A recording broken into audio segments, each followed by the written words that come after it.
So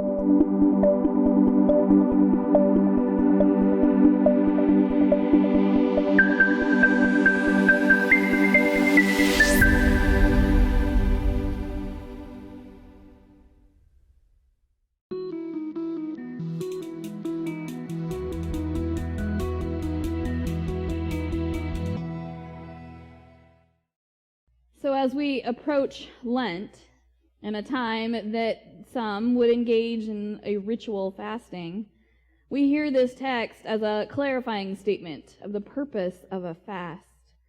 It cannot be just about tradition or a desire to perform for others.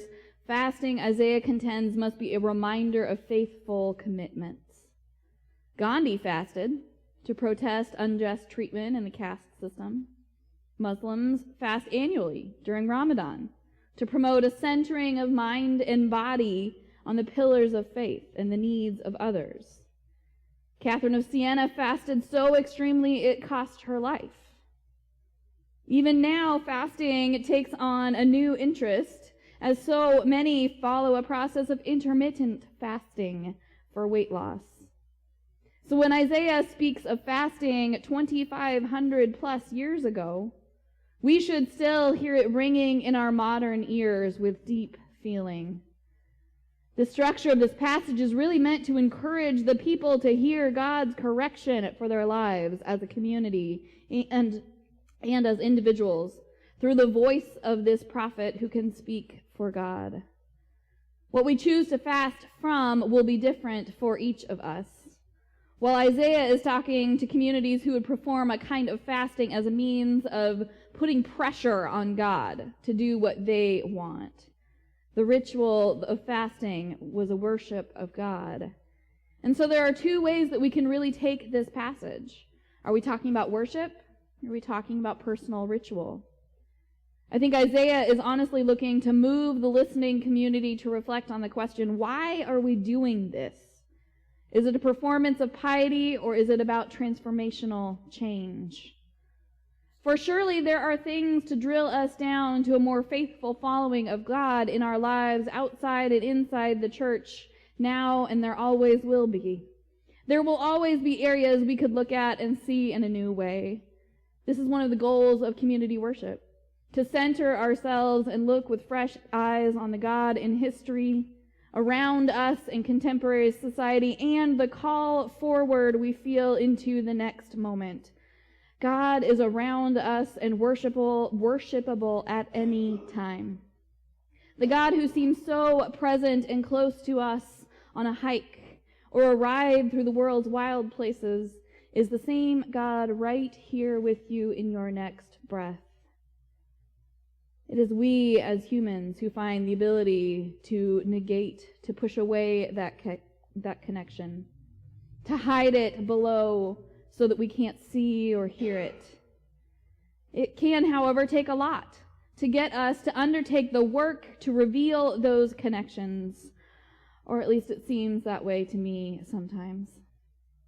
The term liturgy in Greek, liturgia, literally means to work for the people, or maybe better heard as public service. Think on that for a moment. Liturgy is public service. Does it feel that way to you? Can it? Should it?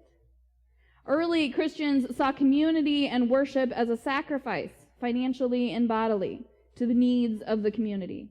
Stories and letters were read, a meal was shared, provided for by those who could afford, but enjoyed by all, and sent out into the world to those who were not even able to attend that day.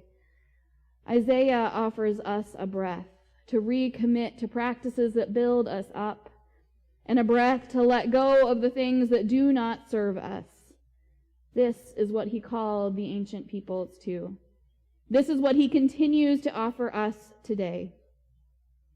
Look, you serve your own interest, he says, on your fast day, and oppress all of your workers. You fast only to quarrel and to fight and to strike with a wicked fist. Such fasting as you do today will not make your voice heard on high. Ouch. Are we doing all of this for the right reasons? He continues to pose that question for us. Are we motivated by the right reasons and intentions? When prophets speak such scathing words, when we are forced into times of self-reflection and ego-checking, we are amongst a lot of company. Generations upon generations of them. Conference Minister Carrie Call wrote this week that the words from God about humanity's injustice are searing. They reappear chapter after chapter. God begs, pleads, questions, and demands to know why we turn away from right relationship with God and neighbor. She asks herself, too, especially in these recent days. I begin at home and continue the blueprint of my own heart. Does it reflect the way God expects me to live? A life of care for the vulnerable, recognizing all that God has done for me and acting out of that immense gratitude. Even before the season of self-reflection that Lenten practices offer us, this call from Isaiah appears to invite us, maybe even prepare us for that process, to prime the pump and assure that we are ready to be changed, to come into Ash Wednesday ready to see our humanness, to feel our brokenness, not to be alone in it, not to feel shame for it, but to be united in that shared space of truly and honestly calling out our vulnerability. So as I sat with this text this week and where it called me, what reckoning I was being invited to embark on, I continued to hear a need for this connection in new ways, this idea of fasting as a way of giving up, this question about what we do in worship. And last Sunday I was talking with someone about including some times for spoken word, for special words in worship in new ways, like how we include the musical reflection in place of the offertory we used to do, right, when we did pass the plate. And it raises an interesting question and continues to raise that question, the need and invitation to change worship styles. I'm not a traditionalist. You all know that. I mean, a single one of you probably has more Reformed worship knowledge than my entire seminary training. So obviously, any interest in changing worship is always interest to me. But when pandemic space needs necessitated a change in plate passing protocols, it also created new questions of what it means to usher, what it means to offer our gifts to the congregation, what it means to support this place, what it means to sing a doxology, what it even means to offer, and how we bless the gifts if we aren't physically collecting them or haven't handed them over. I personally truly appreciate not passing a plate. You might feel differently, and I get that. But if we come back to this question of Isaiah, we have to be willing to honestly evaluate what fills us. Offerings and offertory and musical reflection and spoken words and prayers, all of this is a means to encourage our gratitude and our appreciation, a willingness to claim our place in financial systems. And they do these things. And so they stretch for us to Isaiah's call to find the justice in this act as well.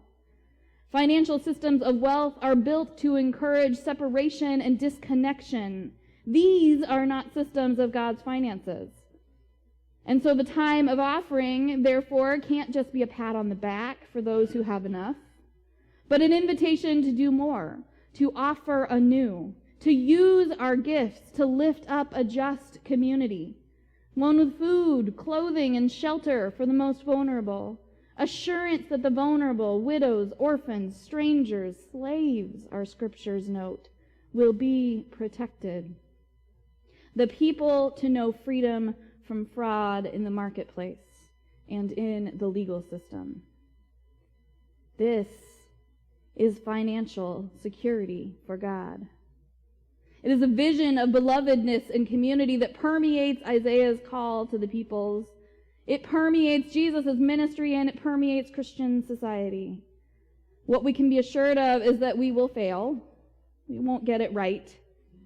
But with hope, we can get back up again.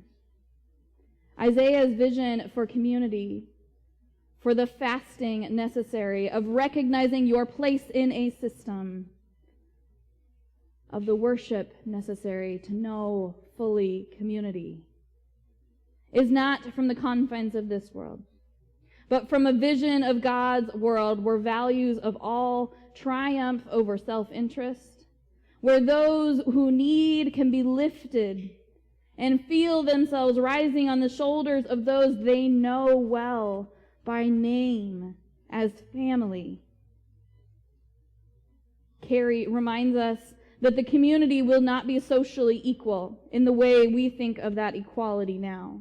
Yet it will be in balance with God at the center and its inhabitants living in peace. This is the hope present in this passage that begins and speaks to condemnation of what was currently happening, but invites change.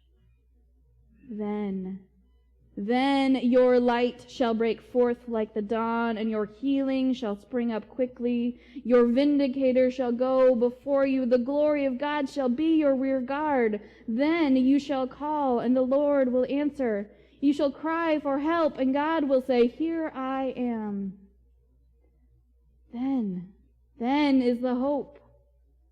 Another commentator that spoke to me this week wrote that only an authentic humility advances just social relations and actions. And so they have to be sensitive to the limitations of personal, cultural, racial, ethnic, and economic capital.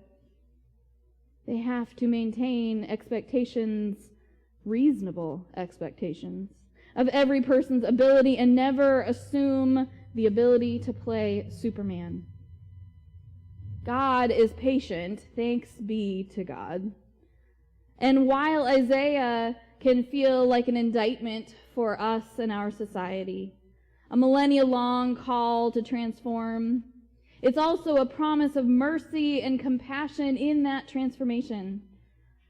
So I encourage you to break yourself open today with someone you love and who cares for you, or into a journal for your reflection later, to see what is calling for you to experiment with, to modify, to investigate, to be openly vulnerable that we don't have the answers, and that is okay.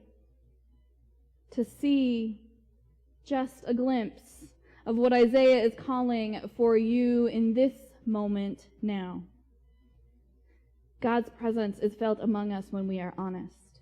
God's presence is felt when we are willing to love more fully everyone, everywhere, and when we make a real connection important enough to span thousands and thousands of years.